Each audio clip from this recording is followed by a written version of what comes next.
তিনি আরব দেশের বা সৌদি আরবের একজন গুরুত্বপূর্ণ আলেমে দিন ছিলেন।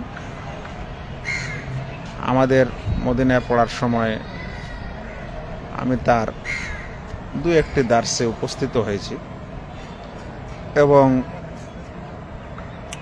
কোনো সময় সাক্ষাৎও হয়েছে।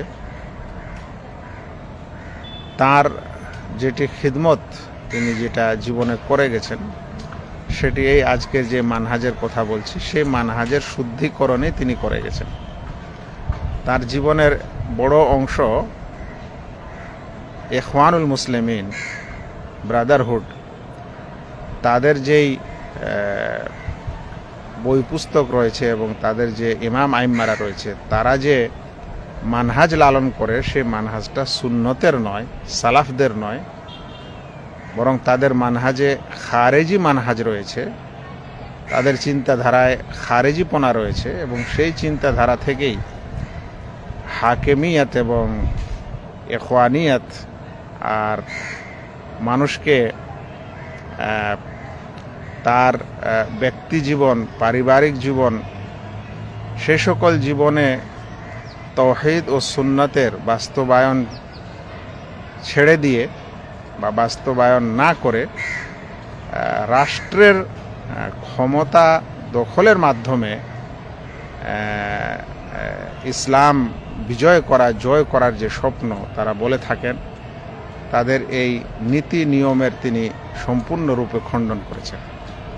এবং এ কারণে তিনি বিশেষ করে জামাতি ভাই ও ইখওয়ানি ভাইদের কাছে সম্পূর্ণরূপে একজন যাকে বলা হয় যে বিষাক্ত ব্যক্তিত্ব, এবং তার কথাবার্তা, ফতোয়া ইত্যাদিকে তারা যথেষ্ট অসম্মানের দৃষ্টিতে দেখে থাকে। আজ একটি কথা এখানে আরও বলি, এই প্রসঙ্গে কথাটি আসছে, সেটি হলো যে আমরা ভারতের আশেপাশের পাশের দেশ বাংলাদেশকে আমরা দেখছি যে মানুষ যদি সরকার পাল্টে দেয় তাহলে কি জনগণরা সঠিক হয়ে যাবে? মানে সেই প্রেক্ষাপট থেকে এই কথা বলছি। আমি সেই দেশের কোনো সরকারি বিষয়ের সম্পর্কে মন্তব্য করছি না, আমি সেই দেশের অবস্থার প্রেক্ষাপট থেকে বলতে চাচ্ছি যে ধরে নেন একটি দেশের সরকার আমাদের কাছে খুবই মন্দ, বিভিন্ন কারণে মন্দ। এখন সেই সরকারকে আমরা তাড়িয়ে দিলাম, নিজের ক্ষমতা বলে তাড়িয়ে দিলাম এবং তাদের মন্ত্রিত্ব ভেঙে গেল। এর ফলে কি দেশের জনগণেরা সাথে সাথে শুদ্ধ হয়ে যাবে, ভালো হয়ে যাবে? আর তারপরে যে সরকারটা আসবে সেই সরকারটা আসলে একটা একদম ন্যায় নিষ্ঠাবান এবং দিনের উপর মানে প্রতিষ্ঠিত একটি সরকার হয়ে যাবে? না, জনগণকে সত্যিকারে আগে দিনের উপর প্রতিষ্ঠিত হতে হবে, পাবলিককে আগে সম্পূর্ণভাবে ইসলামের উপর চলতে হবে এবং ইসলাম মানতে হবে। নিজের ব্যক্তি জীবনে, পারিবারিক জীবনে যখন ইসলাম আমরা সকলে মানব, বুঝব, আমল করব, বিশেষ করে তাওহীদ ও সুন্নাহর উপর প্রতিষ্ঠিত হব, তখন আমাদের যিনি সরকার হবেন তখন তিনি সেরকম ভালো সরকার হবেন। আর যদি আমরা নিজের পরিবর্তন না চাই, নিজেকে শুধরাতে না চাই, আর সরকারকে শুধু শুধরাতে চাই, তাহলে যেটা একদিকে যেমন এটা আমাদের সরকারের সঙ্গে একটা প্রতারণা করা হচ্ছে যে নিজে শুধরাবো না কিন্তু তাকে শুধরাতে বলবো। দ্বিতীয়ত এটা বাস্তব বহির্ভূত, বাস্তবের বিপরীত জিনিস যে আপনি সরকারকে যত ভালোই নির্বাচন করে দেন না কেন, জনগণেরা ভালো না হলে সেই সরকার কাজও করতে পারবে না, টিকবেও না।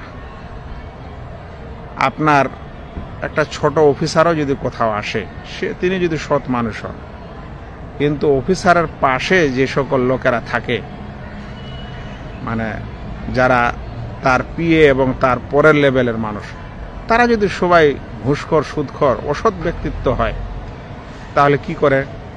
কিছুদিনের মধ্যে সেই সৎ অফিসারকে ট্রান্সফার করে দেয়।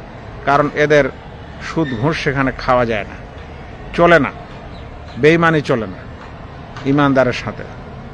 তো ভাই, এরকমই দেশের সকল মন্ত্রিত্ব এবং দেশের সকল বড় বড় মানুষেরা, দেশের সকল ছোট মানুষেরা, দেশের প্রত্যেক পরিবারের লোকেরা যতক্ষণে নিজের মধ্যে পরিবর্তন না আনতে পারে এবং নিজেকে ইসলামিক ও ইসলামাইজড না করতে পারে, ততক্ষণ পর্যন্ত ভালো সরকারের আশা করা যায় না। আর করলেও সেটা চলবে না।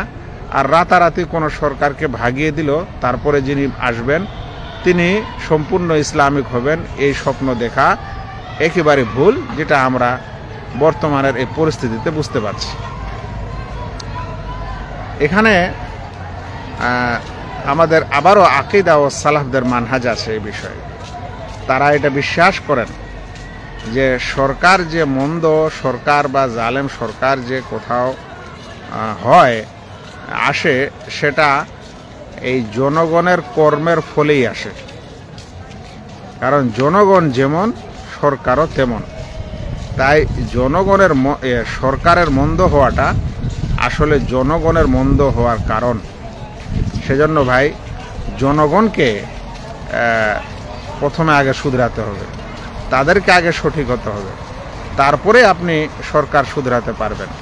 নচেত ভাই, তাকে শুধরে নিয়ে আর আমরা জনগণরা সকলে নোংরার মধ্যে থাকব, এটা কখনোই মানে একটি ভালো দেশ ও সমাজ এর মাধ্যমে গঠন হতে পারে না। এটা বোঝা উচিত। ইবনে আবিল ইজ আল হানাফি রাহিমাহুল্লাহ, তিনি শারহুল আকীদা তাহাবিয়ায় এই কথাটি তিনি বলেছেন যে যদি সরকারকে আপনি শুধরাতে চান বা একটা ভালো সরকার আনতে চান, বলতে পারেন কিতাব ও সুন্নাতের উপর প্রতিষ্ঠিত সরকারও আনতে চান, বা মানে আপনার দায়িত্বশীলদেরকে আপনি সেরকম দেখতে চান ভালো, তাহলে কিন্তু প্রথমে আগে নিজেকে শুধরাতে হবে, তারপরেই উপরেরগুলা ভালো হতে পারে। মানে ধরে নেন, শুধু ইসলামিক বিষয়ে নয়, এমন যদি কোনো একটি দেশের মানুষেরা মানে অমুসলিমও হয়, আর ওদের নিয়ম নীতিগুলা যদি মানে ভালো হয়, যেটাকে বলা যেতে পারে বর্তমান যুগে যেগুলাকে মানবিক নিয়ম নীতি বলছেন, সেরকম মানবিক নিয়ম নীতির উপর যদি প্রতিষ্ঠিত কোনো জনগণ দেশে তৈরি হয়, তাহলে সেখানকার সরকারও ওরকম মানবিক নিয়ম নীতির উপর থাকে এবং সেখানে অনেকটা মানে তাদের মধ্যে সুন্দর নিয়ম নীতি বিরাজ করে। কিন্তু আমরা স্বয়ং শুধরাবো না, আমরা না কোরআন চিনব, না সুন্নত চিনব, না তাওহীদ চিনব, না আকীদা চিনব, আর আমরা একটা এমন রাজত্ব এবং এমন একটি শাসন ব্যবস্থার স্বপ্ন দেখব আর কথা বলবো যেটি সাহাবাদের যুগের মতো, এটা কখনো কামনা করা উচিতই নয়। কারণ আমরা এর প্রকৃত চিকিৎসা করে উপরে যেতে চাচ্ছি না।